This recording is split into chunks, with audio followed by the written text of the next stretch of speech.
So hello and welcome to another video. So price action course में ये मेरी तीसरी वीडियो है। इसमें हम सपोर्ट्स एंड रेजिस्टेंस पे बात करेंगे। इसके पहले की वीडियो में हमने बेसिक मार्केट स्ट्रक्चर पे बात करी है एंड सेकेंड वीडियो में हमने कैंडल स्टिक्स पे बात करी कि कैसे कैंडल स्टिक्स को आइडेंटिफाई करते हैं।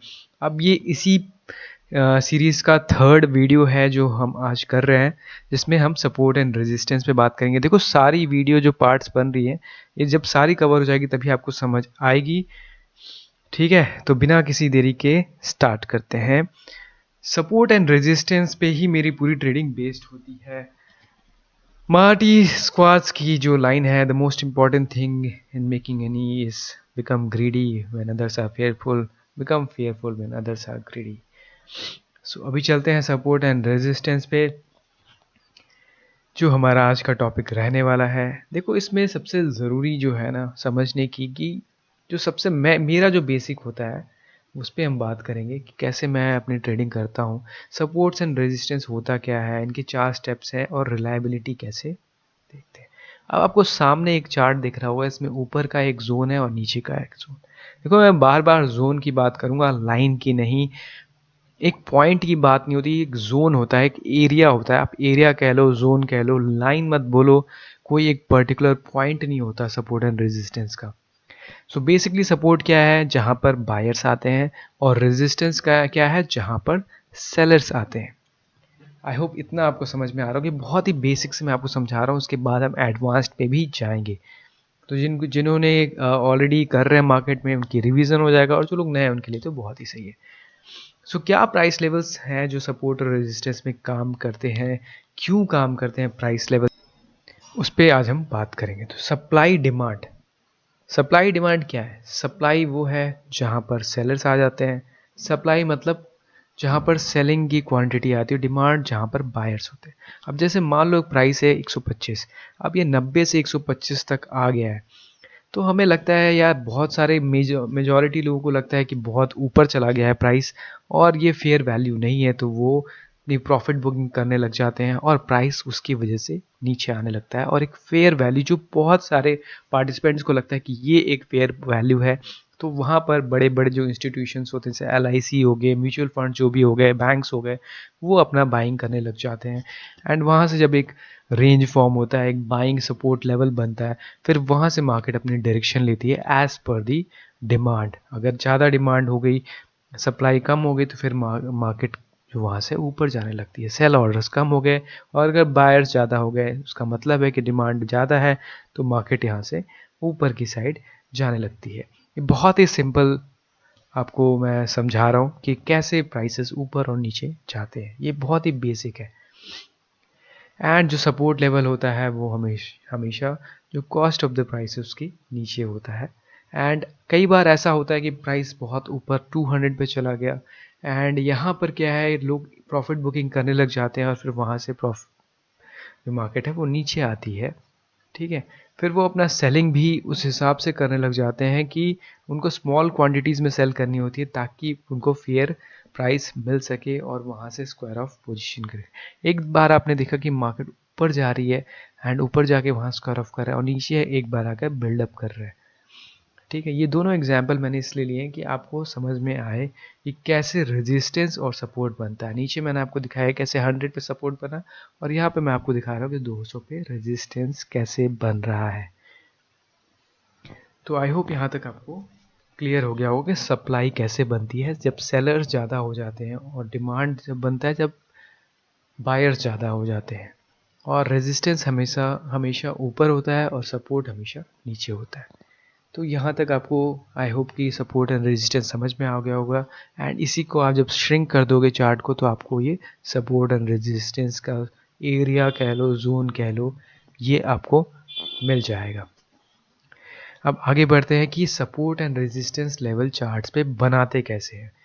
जो लोग नए हैं उनके लिए थोड़ा सा डिफ़िकल्ट होता होगा, बहुत सारी लाइंस बना देते हैं चार्ट पे, एंड इतनी लाइंस नहीं बनानी होती। मेरा ये मानना है कि 3 से 4 जो पॉइंट्स होते हैं उससे ज़्यादा नहीं होने चाहिए, जिनको आप ज्वाइन करके सपोर्ट और रेजिस्टेंस लेवल बनाएंगे।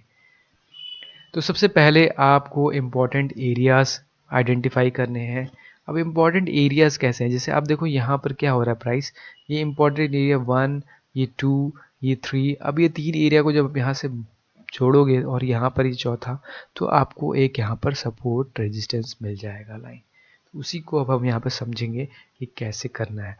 फॉर इंट्राडे अगर आप ट्रेडिंग कर रहे हो तो 3 से 6 महीने का डेटा होना चाहिए पीछे का, जो आपको दिखे पूरे स्क्रीन पे, एंड उसको फिर आप जब ज्वाइन करोगे तो फिर आपको मिल जाएगा। स्विंग ट्रेडिंग में जनरली 1 साल का डेटा आपको देखना पड़ता है। स्विंग ट्रेडिंग बेसिकली होता है कि आज आप हफ्तों के लिए करते हो और इंट्राडे में आप सेम डे सेल करते हो। तो अभी हम समझते हैं कि कैसे इसको बनाते हैं। अब प्राइस एक्शन के जो एरिया हैं, जो जोन्स हैं, उनको कैसे आइडेंटिफाई करें। देखो ना, सर्कल्स यहाँ पे बने हुए हैं, यहाँ आप देख सकते हो 4 सर्कल्स आपको दिखेगा, चारों ऑलमोस्ट सेम है, इसी को जोन बोलते हैं। नॉट एग्जैक्टली लाइन, बट ये एक जोन है जहाँ से आपको क्लियरली दिख रहा है कि नीचे से प्राइस ऊपर से नीचे आ रहा है और यहाँ पर देखो नीचे से ऊपर जा रहा है। अगर आपको कोई ऐसा एरिया मिलता है जो पीछे से ज्वाइन नहीं हो रहा, तो फिर आप उसको नहीं इम्पोर्टेंस देंगे। वो एरिया, वो जोन जहाँ से प्राइस मल्टीपल टाइम्स बाउंस कर रहा है नीचे की साइड, या उसको तकलीफ हो रही है ऊपर जाने में, price hesitates to move up further after an up move, गया फिर नीचे आया, गया फिर नीचे आया, गया फिर नीचे आया। यहाँ पर आप देखो नीचे से नीचे जाने में भी इसको दिक्कत हो रही है और यहीं पे सेम है। तो ये आपको समझ आएगा कि ये हो गया हमारा सपोर्ट और ये हो गया रेजिस्टेंस। तो सपोर्ट एंड रेजिस्टेंस समझने का सबसे सिंपल लॉजिक यही है कि जहाँ से प्राइस को तकलीफ हो रही हो ऊपर या नीचे जाने में। अब आपको करना क्या है, इनको अलाइन करना है। ज़्यादा आपको नहीं पॉइंट्स पकड़ने हैं, सिर्फ 4 पकड़ने हैं ऊपर के और 4 नीचे के, या 3 से 4 मैं जनरली लेता हूँ। अब यहाँ पे दिख रहा होगा 1 2 3 4, ये आपको सर्कल्स बने हुए हैं, इनको आप ज्वाइन कर दो। और यहाँ पे आपको दिख रहा होगा 1 2 3 एंड 4, तो ये हो गया सपोर्ट और ये हो गया रेजिस्टेंस। ठीक है, इनको आपको जोड़ के और एक आपको जोन बनाना है। मैं आपको अभी बना के दिखाता हूँ कि इसमें कैसे होता है। देखो, सपोर्ट रेजिस्टेंस इसीलिए इम्पॉर्टेंट है क्योंकि वहीं पे जब मार्केट आती है तो आपको वहाँ पर ट्रेड लेना होता है, उसके हिसाब से ही आपको ट्रेड करना है। एंड मेरी पूरी ट्रेडिंग सपोर्ट एंड रेजिस्टेंस पे ही बेस्ड होती है। अब ये हॉरिजॉन्टल लाइन की लोग जो बातें करते हैं ना, आप हॉरिजॉन्टल लाइन को थोड़ा सा एरिया की तरह समझो, एक जोन की तरह समझो। अब आपको दिख रहा होगा ये एक लाइन बन गई जो नीचे का आपको सपोर्ट एरिया। अब ये एक लाइन नहीं है, ये देखो कितनी मोटी लाइन, मोटी लाइन मतलब एरिया, और सेकेंड आपको यहाँ पर जहाँ पर रेजिस्टेंस हो गया। अब देखो एक चीज़ समझनी है कि जब रेजिस्टेंस को ब्रेक करके ऊपर चली जाती है मार्केट, तो वही रेजिस्टेंस हमारे लिए सपोर्ट बन जाता है। तो सपोर्ट रेजिस्टेंस में कन्वर्ट होता है, रेजिस्टेंस सपोर्ट में कन्वर्ट होता है, ये सब चलता रहता है। ठीक है, और जो प्राइस है CMP, मतलब जो आपका करंट मार्केट प्राइस है उसको बोलते हैं CMP।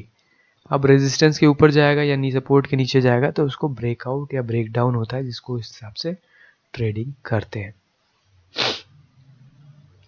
अब आगे चलते हैं और देखते हैं कि कैसे रहता है, कि रिस्क कैसे हम उसमें लेते हैं और कितना आपको रिस्क लेना चाहिए। तो जनरली तो मैं कैपिटल का 1% रिस्क लेता हूँ और उसके हिसाब से आपको अपना कैलकुलेशन करना रहता है। तो उसमें रिस्क की यहाँ पर क्या बात करनी होती है कि एक सिंगल लेवल को हमेशा प्राइस रिस्पेक्ट नहीं करता, आपको मल्टीपल लेवल्स पता होने चाहिए। जैसे अभी ऊपर का आप नीचे का यहाँ पे दिख रहा है, आप देखो ये ऊपर का एक एरिया हो गया और ये नीचे का जोन हो गया। तो अब क्या होगा, जब इस एरिया में आएगा ना मार्केट, तो आपको रिस्क टू रिवॉर्ड अच्छा हो जाएगा। इसीलिए आपको सपोर्ट और रेजिस्टेंस में ट्रेड करना होता है। तब से मैं जोन की यही बात कर रहा हूँ कि जब इस रेजिस्टेंस जोन में आएगा तो आप यहाँ से ये प्रेफर करोगे या फिर वहाँ पे प्रॉफिट बुक कर लोगे, एंड वहाँ से फिर आप रिवर्सल का ट्रेड देखोगे। एंड सपोज जोन में जब आएगा तो फिर यहाँ से आप बाई करोगे और बाई करके ऊपर जब मार्केट जाएगी तो फिर से आप अपनी पोजीशन को स्क्वायर ऑफ कर दोगे। तो इस तरीके से ये सपोर्ट एंड रेजिस्टेंस काम करता है। अब इनकी रिलायबिलिटी क्या होती है सपोर्ट और रेजिस्टेंस की, जितनी बार मार्केट उस जगह पे जाएगा उतनी बार उसकी रिलायबिलिटी बढ़ेगी। लेकिन ये हमेशा है कि कोई भी जो आप ट्रेडिंग टेक्निक यूज़ कर रहे हो, सपोर्ट एंड रेजिस्टेंस या इंडिकेटर्स, कोई भी 100% गारंटी नहीं होता है। एंड उस पर आने, अभी मैंने इसके पिछली वीडियो में जो कैंडल स्टिक्स की कंफर्मेशन की बात करी कि वहाँ पर जाकर जो प्राइस एक्शन कैसे बन रहा है, जितना अच्छा कंफर्मेशन होगा उतने आप कम ट्रेड लो और बेटर क्वालिटी ट्रेड हो। ज़्यादा ट्रेडिंग का फ़ायदा नहीं होता। मैं दिन में 1 या 2 से ज़्यादा ट्रेड नहीं करता हूँ, मैक्सिमम 3 ट्रेड्स अ डे करता हूँ। अगर 3 में से 2 में स्टॉप लॉस हिट हो गया या तीनों में हो गया तो एग्जिट, एंड अगर 2 में प्रॉफिट हो गया या 1 में प्रॉफिट हो गया तो भी मैं बंद कर देता हूँ अपनी ट्रेडिंग। तो ये सारी चेकलिस्ट है जो आपको ट्रेडिंग में समझनी पड़ेंगी कि क्या क्या मेरी चेकलिस्ट हैं जो कंफर्म कर रही हैं, ट्रेड सेटिस्फाई कर रही हैं कि नहीं। आप कभी भी कहीं भी ट्रेडिंग करने लग जाओगे, चार्ट में कहीं भी ओपन होते ही बाई कर लिया, सपोर्ट भी दूर है, रेजिस्टेंस भी दूर है, तो आप दोनों साइड से फंस जाओगे। या सपोर्ट के ऊपर ब्रेकआउट कर रहा है फिर भी आप शॉर्ट कर रहे हो, तो ये सब दिक्कत है जो आपको ध्यान में रखनी पड़ेगी। आप सपोर्ट रेजिस्टेंस लेवल को सिर्फ ट्रेड नहीं करते हैं, उसके साथ और भी चीज़ें देखने वाली होती हैं। तो वो सारी चीज़ें अभी हम समझेंगे आगे के वीडियोस में, जैसे कि वॉल्यूम हो गया एंड वहाँ पर प्राइस एक्शन क्या है, बिल्डअप कैसा है, ठीक है। तो जैसे मैंने बोला कि वहाँ पे जो प्राइस एक्शन बन रहा है कैंडलस्टिक का, वो आपको कंफर्म करता है कि वहाँ पर आपको कि क्या ट्रेड लेना है, बाई का लेना है या सेल करना है। बेसिकली आपको पुट खरीदना है या फिर कॉल खरीदना है। हमेशा कंफर्मेशन का वेट करें। सपोर्ट जोन में मार्केट आ गई इसका मतलब नहीं है कि आप बाई करने लग जाओगे, रेजिस्टेंस लेवल में मार्केट आ गई इसका मतलब नहीं है कि आप सेल करने लग जाओगे। वहाँ पर प्राइस एक्शन का कंफर्मेशन, और सबसे ज़्यादा इंपॉर्टेंट डिसिप्लिन। डिसिप्लिन क्या है? डिसिप्लिन ये है कि आप रेकलेसनेस ट्रेडिंग मत करो, पागल मत हो जाओ, रिवेंज ट्रेडिंग मत करो, फियर ऑफ मिसिंग आउट आपके अंदर नहीं होना चाहिए। एंड जब आपका ट्रेड अगर सेटअप बन रहा है तो आप ट्रेड उसमें लो। ये सारी चीज़ें बहुत ज़रूरी हैं, ट्रेडिंग साइकोलॉजी बहुत ज़रूरी है। तो अभी आगे उन सब चीज़ों पे बातचीत होगी। तो अब आगे चलते हैं और सपोर्ट एंड रेजिस्टेंस के सीक्रेट्स को समझते हैं कि क्या होता है। सबसे important, be fearful when others are greedy, be greedy when others are fearful. तो अब देखते हैं, रेजिस्टेंस और सपोर्ट पे हमने बात करी है, बेसिक स्ट्रक्चर पे। अब आगे चलेंगे और इसमें डेप्थ में चलेंगे कि कैसे इसकी स्ट्रैटेजी को समझना है। अब ये कैसे पता करें कि वो जो लेवल है सपोर्ट और रेजिस्टेंस का वो कैसे ब्रेक करेगा, एंड इस सपोर्ट एंड रेजिस्टेंस को कैसे यूज़ करें ट्रेडिंग के लिए। जब सारे ट्रेडर्स मिस कर जाते हैं तो हम कैसे ट्रेड कर लें, 90% ट्रेडर्स फेल क्यों हो जाते हैं, ये सारी चीज़ें आज समझेंगे इस वीडियो में। So how to identify when support और रेजिस्टेंस विल ब्रेक। अब देखो, मार्केट ना कभी भी एक सिंपल लाइन में तो चलती नहीं है, हमेशा रेजिस्टेंस पे जाती है, फिर वहाँ से नीचे ऊपर नीचे ऊपर। तो इस तरीके का आपको एक स्ट्रक्चर मिल जाता है। तो जब कभी ऐसा हो रहा है मार्केट में, तो फिर उस टाइम पे आप सेल मत करो इस स्टेज पे, क्योंकि बार बार मार्केट उसको स्ट्राइक कर रहा है। तो एक समझ लो कि जैसे आप किसी चीज़ को हैमर से तोड़ने की कोशिश कर रहे हो, जितनी बार उस वॉल को तोड़ने की कोशिश करोगे, देखो रेजिस्टेंस और सपोर्ट एक तरह का वॉल है। अब जितनी बार वो जाके उसको स्ट्राइक करेगा उतना वो कमज़ोर होता जाएगा, एंड जितना वो कमज़ोर होता जाएगा तो टूटने के चांसेस ज़्यादा है। तो समझने की बात यहाँ पर यह है कि सपोर्ट और रेजिस्टेंस जितनी बार उसको जाके वो स्ट्राइक करेगा वो उतना वीक होता जाएगा, और चांसेस हैं कि वो उसको ब्रेकआउट कर जाएगा। तो आई एम श्योर कि आपको यहाँ तक समझ आ रहा होगा कि जब 2-3 बार वो रेजिस्टेंस को जाकर स्ट्राइक कर रहा है तो चौथी बार तीसरी बार में वो ब्रेकआउट करेगा वहाँ पर, एंड यही चांसेस हैं कि आपको उस टाइम पे ब्रेकआउट ट्रेड लेना है, ना कि वहाँ पर बाई करना है। Same is the case, support को जब वो बार बार जाके स्ट्राइक कर रहा है तो उसके चांसेस हैं कि वो वहाँ पर ब्रेक करने लग जाएगा। एंड एक चीज़ और, वहाँ पर जो पैटर्न बनना चाहिए वो लोअर हाई बनना चाहिए, ना कि हायर हाई और हायर लो बनना चाहिए। ये चीज़ें ध्यान में रखनी है। अब सपोर्ट एंड रेजिस्टेंस के एरियाज़ को कैसे फाइंड करें ट्रेड करने के लिए। सबसे पहले ब्रेकआउट्स एंड रिवर्सल, ये दो चीज़ें होती हैं ट्रेडिंग में। ये दोनों एक सिक्के के दो पहलू हैं। जो ब्रेकआउट ट्रेडर्स होते हैं वो रिवर्सल नहीं करते, रिवर्सल करते हैं वो ब्रेकआउट्स नहीं करते। तो सबसे सिंपल और इजी है रिवर्सल्स को समझना। How do you know that the level will hold. आप जा रहे हो सपोर्ट पे बाई करने और मार्केट वहाँ से सपोर्ट को तोड़ के नीचे चली जाती है। अब ये दिमाग में हमेशा फियर रहता है, मैंने खरीद तो लिया लेकिन मेरे खरीदते ही मार्केट नीचे क्यों चली गई। इनके 3 टिप्स हैं जो मैं आपको इस वीडियो में समझाऊंगा।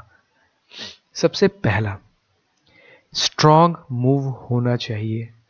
जब कभी भी सपोर्ट के आसपास या रेजिस्टेंस के आसपास मार्केट आए, जैसे आपको यहाँ पे सामने दिख रहा होगा ये सपोर्ट एरिया है, अब इस सपोर्ट एरिया पे ऐसे पावर मूव बनना चाहिए, बहुत ही स्ट्रॉन्ग मूव। अब कहोगे स्ट्रॉन्ग मूव आ रहा है तो मार्केट तो बेयरिश है, नहीं, ऐसा नहीं होता। इसमें होता क्या है ना, जैसे रेजिस्टेंस पे अगर है तो बहुत स्ट्रॉन्ग अप मूव आना चाहिए और वहाँ पर एक मारीबुजू कैंडल या फिर हैमर कैंडल बनना चाहिए, तो हम वहाँ पे ट्रेड लेंगे। इसका रीज़न मैं आपको बताऊंगा आगे, अभी आपको समझाऊंगा कि क्यों है ऐसा।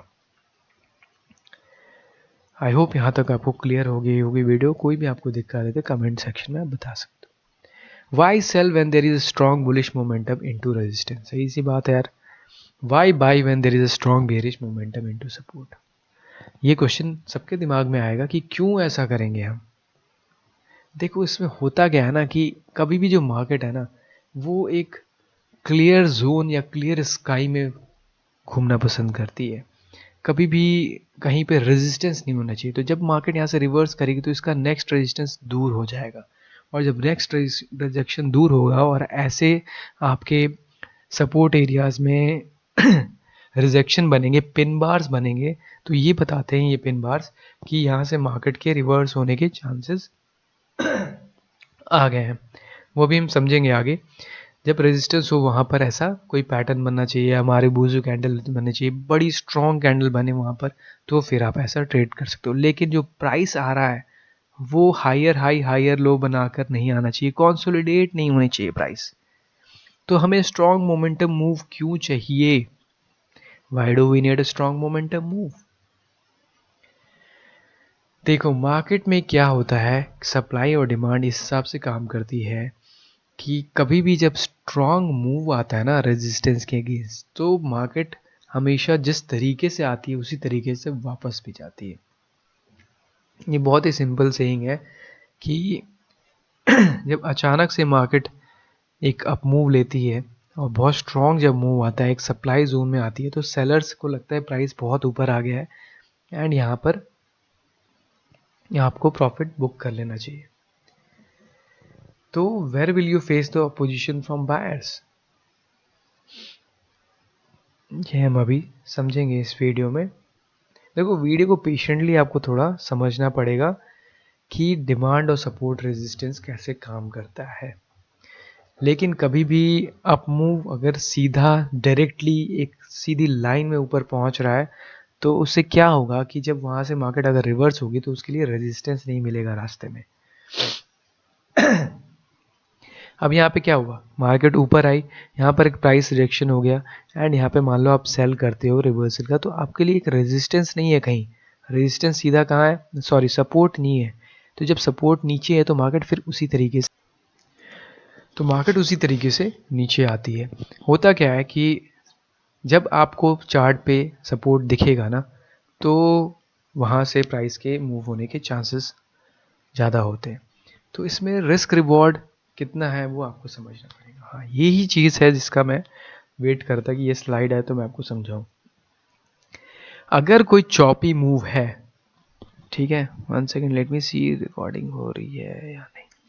चॉपिंग मूव क्या होती है मार्केट में, अब यहाँ पे दिख रहा है आपको हायर हाई हायर लो बन रहे हैं, स्विंग्स है मार्केट में। जब स्विंग्स होंगे ना मार्केट में, तो फिर आपको यहाँ पर ट्रेड नहीं लेना है, इस ट्रेड को यहाँ पे शॉर्ट करने के लिए अवॉइड करना है। लेकिन अगर सीधी जा रही है लाइन तो आपको शॉर्ट करना है। आई होप यहाँ तक आपको समझ में आ रहा होगा। वेयर विल द बायर्स कम इन, जहाँ पर सपोर्ट होगा, सपोर्ट एरिया पे बायर्स आते हैं। तो यहाँ से जब एक पूरा चॉपी मूव है, यहाँ पे आपको हर जगह सपोर्ट दिख रहा है, तो यहाँ पे आप शॉर्ट करोगे ना, तो नीचे यहाँ पर बायर्स होंगे जो फिर से मार्केट को ऊपर खींच देंगे। इसलिए कभी भी जब चॉपी मार्केट हो, जब हायर हाई हायर लो बनते हुए मार्केट जा रही है, टाइम लेते जा रही है, तो फिर आप वहाँ पर शॉर्ट नहीं करोगे, रिवर्सल ट्रेड उस सिचुएशन में नहीं लेंगे। यहीं पे ट्रेडर्स फंसते हैं, यही सबसे बड़ी गलती लोग करते हैं, क्योंकि वो जाती है वहाँ पर और देखते नहीं है कि प्राइस किस तरीके से बिहेव करते हुए आ रही है। देखो यहाँ पर मार्केट आई, यहाँ पर कितनी सीधी लाइन आई सपोर्ट पे, यहाँ पर बाई करते कितना अच्छा आपको ट्रेड मिलता। तो ये चीज़ें समझने के लिए होती हैं कि कैसे, ये बहुत माइन्यूट चीज़ें हैं जो आपको समझना पड़ेगा और अब देखो जैसे अब यहाँ पर क्या है, एक स्ट्रॉन्ग बुलिश मूव आया, ठीक है। ये समझने की जरूरत है, यहाँ पर एक रेजिस्टेंस था, मान लो पीछे रेजिस्टेंस होता है, एक स्ट्रॉन्ग मूव, और यहाँ पर ब्रेकआउट में ब्रेकआउट बायर्स कर रहे हैं, ठीक है। ढेर सारे बाई ऑर्डर्स होंगे, अब वो लोग कहीं तो स्टॉप लॉस लगाएंगे, इसके नीचे स्टॉप लॉस लगाएंगे। अब हमें क्या करना है, अगर हम रिवर्सल ट्रेड देख रहे हैं, ये पूरी खड़ी कैंडल हमें खींचनी होती है। वो कैसे करते हैं, क्योंकि जो बायर्स हैं उन्होंने क्या किया होगा, उन्होंने अपना स्टॉप लॉस लगाया होगा। अब जो उन बायर्स का स्टॉप लॉस है, यही हमारा रिवर्सल जो ट्रेड है उस पर काम आएगा, और जब रिवर्स होगी मार्केट तो सीधा यहाँ पर हमारा टारगेट होगा, और वो जब फंस जाते हैं तो रिवर्सल ट्रेडर्स का इसमें ये प्राइस रिवर्स करी, इतनी बड़ी मारिबोजू कैंडल बनी, इसके ऊपर अपने आपने स्टॉप लॉस लगाया और यहाँ से आपने बाई करके नीचे ले गए। सो जो ब्रेकआउट ट्रेडर है उसका जो स्टॉप लॉस होता है वो रिवर्सल ट्रेडर का बाई ऑर्डर होता है, मतलब जहां उनकी पोजीशन एंड हो रही है उसी पोजीशन को आपने बाई करके और आगे बढ़ना होता है। एंड प्राइस इस तरीके से फिर क्रैश होती है, क्योंकि जिस तरीके से प्राइस ऊपर गई है उसी तरीके से प्राइस नीचे आती है। तो जितना स्ट्रॉन्गर अपमूव है ब्रेकआउट ट्रेडर के लिए, उतना बढ़िया रिवर्सल आपको मिलेगा। लेकिन अगर यहाँ पर चॉपी होता है, यहाँ सपोर्ट्स होते, तो फिर मार्केट इस तरीके से मूव करने के चांसेस कम होते। देखो इसमें 100% श्योरिटी किसी चीज़ में नहीं होती। आप जब 1 महीने की बैक टेस्टिंग करोगे या ट्रेड करोगे 1 महीने लगातार, तो आपको समझ आएगा कि कैसे ऐसा होता है। The longer the price stays away the better.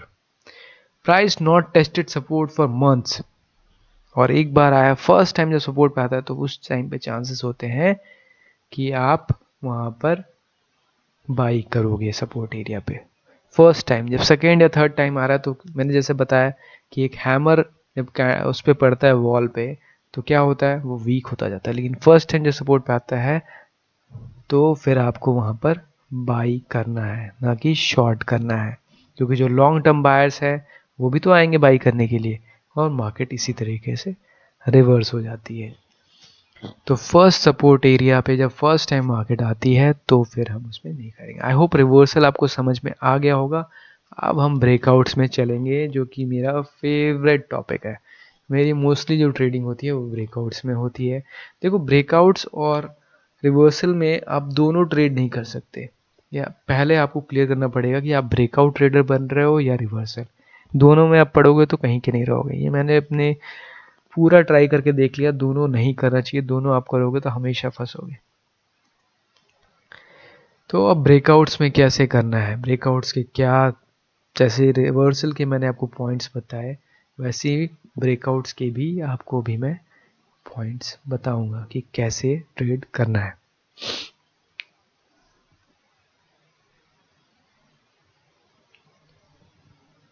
ये तो वही एग्जाम्पल है जिसमें मैंने आपको बताया था कि प्राइस कैसे रिवर्स होती है और बायर्स के कैसे स्टॉप लॉस लगता है। तो आगे बढ़ते हैं। जैसे मैंने आपको बोला कि वीडियो में अगर आपको कोई भी प्रॉब्लम आ रही है तो आप कमेंट सेक्शन में बता सकते हैं। रिवर्सल में क्या होता है, पावर मूव होता है, आपके अगेंस्ट एक पावर मूव आ रहा है और वहाँ से प्राइस रिजेक्ट कर रहा है, एंड वहाँ से फिर आप ट्रेड लेते हो। ब्रेकआउट में क्या होता है, मोमेंटम नहीं चाहिए। रिवर्सल में मोमेंटम चाहिए, यहीं पे उल्टा लोग करते हैं, उनको लगता है ब्रेकआउट में मोमेंटम चाहिए। नहीं, ब्रेकआउट में आपको चाहिए एक असेंडिंग ट्रायंगल, एक रेंज फॉर्मेशन, एक जो मैंने आपको स्टार्टिंग में बताया, एक सपोर्ट एरिया पे डिसेंडिंग ट्रायंगल, एक बिल्डअप। 3 चीज़ें होनी चाहिए। एक सपोर्ट एरिया पे आपको चाहिए ट्रायंगल, या बेसिकली आपको वहाँ पे एक बिल्डअप चाहिए, वहाँ पे आके प्राइस को टाइम बिताना पड़ेगा, और जो हायर हाई हायर लो का जो कॉन्सेप्ट है वो बनना चाहिए। इसका मतलब है कि प्राइस में एक बिल्डअप बन रहा है और लोग प्राइस को ऊपर ले जाना चाहते हैं, सेलर्स वहाँ पर वीक हो रहे हैं। जब सेलर्स वीक होंगे और हायर लो बार बार बनेगा, तब जाकर ब्रेकआउट काम करता है। 2-3 बार जब प्राइस रिजेक्ट हो जाती है वहाँ से, तब जाकर ब्रेकआउट ट्रेड काम करता है, और फिर ऐसे में आपको ब्रेकआउट में फ़ायदा होता है। ना कि फर्स्ट टाइम पे आ गया और आपने बाई कर लिया तो क्या होगा, आपको लॉस होगा। अब यहीं पे लोग फंस जाते हैं, यहाँ पर लोग रिवर्सल ट्रेड लेते हैं और रिवर्सल में फिर फंस जाते हैं। हमें यहाँ पर रिवर्सल नहीं लेना, हमें यहाँ पर बाई ट्रेड लेना है। कब? जब वहाँ पर आपको ये चीज़ें दिख रही हो, पहली हायर हाई हायर लो, और अगर सपोर्ट एरिया में है तो लोअर हाई और लोअर लो। इसका मतलब है कि यहाँ पर सेलर्स डोमिनेट कर रहे हैं, प्राइस थोड़ी सी भी ऊपर जा रही है तो सेलर्स मार्केट में आ जा रहे हैं। इस टाइम पे जब ब्रेक होता है सपोर्ट एरिया तो हमें मार्केट को शॉर्ट करना होता है या फिर पुट बाई करना होता है। मैं पुट बाई करता हूँ या कॉल बाई करता हूँ, मैं शॉर्ट नहीं करता फ्यूचर्स को। तो ये बात आप कर सकते हो, या अगर आपको पुट में भी अगर सीखना है तो आप उनमें से पूछ सकते हो कोई भी कमेंट में, मैं आपको उसमें ज़रूर हेल्प करूँगा। अब ये स्विंग लेवल्स हैं, दिखा रहा है कि कैसे लोअर हाई फॉर्मेशन हो रही है और जब मार्केट सपोर्ट एरिया पे आ रही है तो यहाँ पर बाई ना करें, क्योंकि अगर यहाँ से हल्की भी बाइंग आएगी तो फिर से उसको सेलर्स मार्केट को नीचे ले जाएंगे। तो आई होप यहाँ पर आपको सपोर्ट और रेजिस्टेंस में समझ आ गया होगा कि ब्रेकआउट में कैसे ऊपर और नीचे के लेवल को ट्रेड करते हैं। ये यहाँ पर बताया गया है कि बिल्डअप कैसे वहाँ पर बन रहा है। मतलब मार्केट पे आ गया, अगर वहाँ पर रेजिस्टेंस पे एक बिल्डअप बना और नीचे आप एक इसमें इंडिकेटर लगा सकते हो 20 डे मूविंग एवरेज का, और उस पर वो सपोर्ट ले रहा है 20 moving average, 20 period moving average का सपोर्ट भी है उसके पास, और तब जाकर वो टाइम स्पेंड करने के बाद इस तरीके का एक बिल्डअप बनने के बाद अगर ब्रेकआउट करता है तो फिर इस ब्रेकआउट में आपको अच्छे चांसेस है कि आपको प्रॉफिट होगा। How to find trading opportunities that most traders neglect. Obviously 90% traders fail होते हैं, तो बाकी 10% कैसे अपॉर्चुनिटीज़ को निकालते हैं। सबसे पहला कि आप वीकली में अगर देख रहे हो कंसोलिडेशन, ये आप समझो बड़े चार्ट से हमेशा नीचे आना चाहिए। वीकली पे देखना चाहिए, डेली पे देखना चाहिए। अगर आप स्विंग ट्रेडर हो तो आप डेली का टाइम फ्रेम यूज़ करोगे। अगर आप इंट्राडे ट्रेडर हो, जो कि मैं हूँ, तो मैं आर्ली टाइम फ्रेम देखता हूँ। आर्ली टाइम फ्रेम और डेली टाइम फ्रेम दोनों पे कंसोलिडेशन देखता हूँ, और अगर वहाँ पर ब्रेकआउट की अपॉर्चुनिटी बन रही है तो फिर उस हिसाब से मैं ट्रेड करता हूँ। मेरे लिए आर्ली टाइम फ्रेम बहुत इंपॉर्टेंट है, वहाँ पर कैसे रेजिस्टेंस बन रहा है और कैसे सपोर्ट बन रहा है। निफ्टी ज़्यादा ट्रेड करता हूँ, निफ्टी, बैंक निफ्टी, और स्टॉक्स में मैं स्विंग ट्रेडिंग यूज़ करता हूँ। तो मेरा सारा जो ट्रेडिंग है वो आर्ली टाइम फ्रेम पर बेस्ड होता है। तो आई होप यहाँ तक आपको समझ में आ गया होगा कि हायर टाइम फ्रेम क्यों इम्पॉर्टेंट है। लोग ज़्यादातर हायर टाइम फ्रेम देखते नहीं हैं, बट आर्ली टाइम फ्रेम बहुत मैटर करता है, तो मैं आर्ली टाइम फ्रेम को फॉलो करता हूँ। तो आई होप कि सपोर्ट एंड रेजिस्टेंस का जो आपको ये वीडियो है समझ में आ गया होगा, एंड आपको कोई भी प्रॉब्लम अगर आती है तो आप मेरे से पूछ सकते हो। अब हम अगला जो एपिसोड है वो हम करेंगे वॉल्यूम को इसमें लाएंगे, और वॉल्यूम्स को ऐड करने के बाद अगर आप प्राइस एक्शन को समझेंगे तो आपको काफ़ी चीज़ें क्लियर हो जाएंगी। तो आई होप ये वीडियो आपको काफ़ी अच्छी लगी होगी, एंड आपको कोई भी डाउट होता है तो आप मेरे से पूछ सकते हैं। तो मिलते हैं आपसे अगली वीडियो में, तब तक के लिए take care, see you, bye.